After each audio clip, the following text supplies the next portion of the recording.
these are very, very primordial and basic functions for humans to anticipate and to imagine. My name is Riel Miller. I work helping people to think about the future, largely as a practitioner, but also sometimes as a theoretician and academician.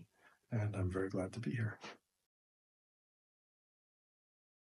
Because the future, from a conscious perspective, can only be imaginary, it's really about how humans interact with their imagination and the role the imagination plays in perception, what we see, and what we do. There is a tendency to think that the future is only about choice, only about what we do.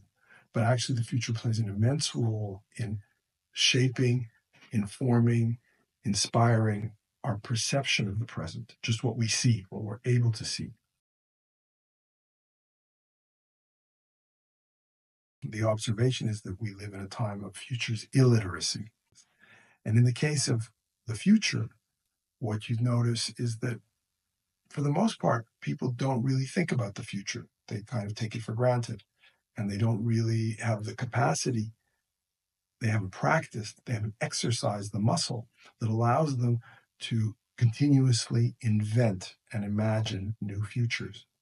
And I think that what's going on here and what's going on in Koblenz at the school and what's going on around the world is an attempt today to enhance a very basic human capacity. We don't really give it much thought. And so by giving it this kind of additional awareness, we can be, I think, in a position to contend much more peacefully, in a way, with change, with difference, with surprise. And instead of putting ourselves in a really artificial, brittle, fragile position that somehow I'm going to control everything, I'm never going to be surprised, I'm going to anticipate everything perfectly, which of course is ridiculous and just leads to disappointment and kind of nightmares.